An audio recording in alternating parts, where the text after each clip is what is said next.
കൃഷ്ണനോട് ഒരു കാര്യം ചോദിക്കണം. കൃഷ്ണ, ഈ മോർണിംഗ് വാക്കൊക്കെ തുടങ്ങിയ ശേഷം എങ്ങനെയുണ്ട് കാര്യങ്ങൾ? നന്നായിട്ടുണ്ട്. കാരണം രാവിലെ നമ്മൾ നിങ്ങൾക്ക് നന്നായിട്ടുണ്ടെന്നല്ല, നാട്ടുകാരുടെ കാര്യം നാട്ടുകാർക്ക് കുഴപ്പമുണ്ടോ? ഹാഷ്മി ഉണ്ടായിരുന്നല്ലോ. അപ്പോൾ എന്താ ഈ മോർണിംഗ് വാക്കിന്റെ ഉദ്ദേശം?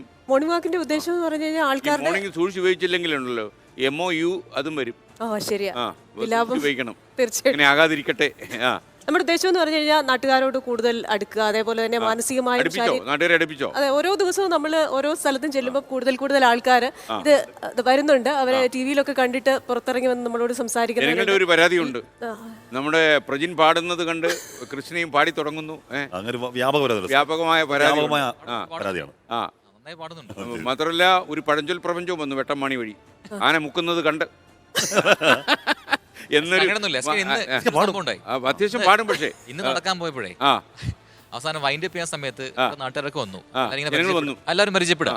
ആട്ടി ഓടിച്ചോ? അവലില്ല, ആട്ടി ഓടിക്കുമായിരുന്നു, അടിയും കിട്ടിയനെ. തൊട്ടടുത്തൊരു ചേട്ടൻ ഇങ്ങനെ ഇരിക്കുക ഒരു ആൽത്തറയില്. അപ്പൊ ചേട്ടനെ നോക്കി ചേച്ചിയുടെ കമന്റാ, ഇവിടെ മലയാളികൾ മാത്രമല്ല പുറം ലോകത്തുനിന്ന് ആൾക്കാരുണ്ട്. അപ്പൊ ഞാൻ മലയാളിയാണ്. ഒന്നും മനസ്സിലാകാത്ത പോലെ അദ്ദേഹം ഇങ്ങനെ ഇരിക്കുന്നത്. അപ്പൊ ഞാൻ വിചാരിച്ചു ഭാഷ മനസ്സിലാകാത്ത ആളായിരിക്കും.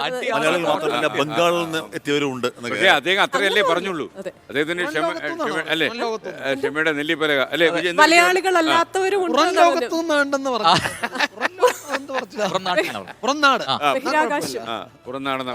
റീജിത്ത് നിങ്ങൾക്കറിയാം, നമ്മുടെ പുലികളിൽ ഒരാൾ.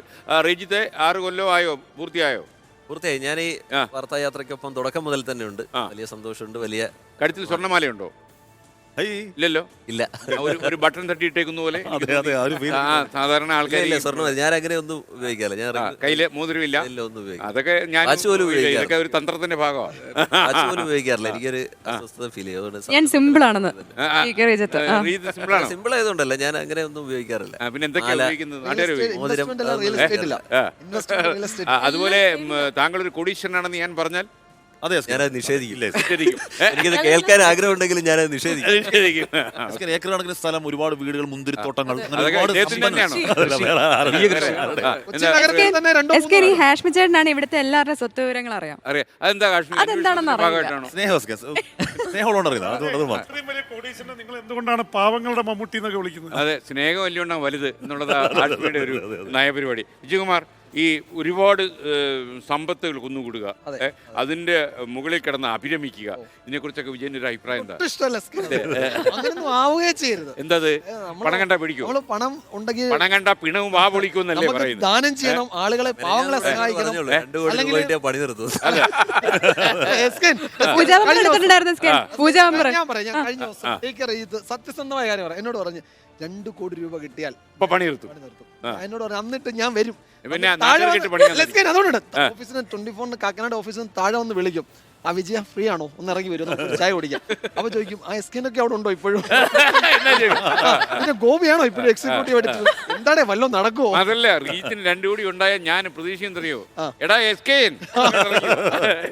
ഇത് പറഞ്ഞില്ലെന്ന് പറയാമോ? ഞാൻ കുറച്ച് കാലമായി ആളുകളെ കൊണ്ട് എങ്ങനെ ജോലി ചെയ്യിപ്പിക്കണം. ഞാൻ കാണിച്ചു, ഞാനൊരു ചാനൽ തുടങ്ങി 2 കോടി വെച്ച് പെരുമാറി നിന്നെ ഞാൻ കാണിച്ചു. ഞാൻ പറഞ്ഞ അത്രയും കാര്യങ്ങൾ ടി.കെ പറഞ്ഞിട്ടുള്ള. അതല്ല, റീജിത്തിന്റെ മുഖത്ത് എഴുതി വെച്ചിട്ടുണ്ട്, ഇന്നല്ലെങ്കിൽ നാളെ മറ്റേ കിലുക്കത്തിൽ അടിച്ചിട്ട് വരുന്ന ലോട്ടറി എടുക്കാറുണ്ടോ? ലോട്ടറി എടുക്കാറുണ്ടോ? ബമ്പർ വരുന്ന സമയത്ത് മാത്രമേ ലോട്ടറി എടുക്കാറുള്ളൂ. സാർ, അത് മതിയല്ലോ, അത് മതിയല്ലോ. എനിക്ക് എന്ന് പറഞ്ഞിട്ട് ഒരു വരവ് നമ്മൾ പ്രതീക്ഷിക്കുന്നു. അല്ല, എനിക്ക് ലോട്ടറി അടിച്ചിട്ടുണ്ട്.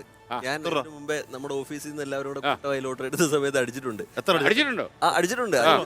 കണ്ടാ പറയത്തില്ല. 500 രൂപയാണ് അടിച്ചത്. ഓക്കെ.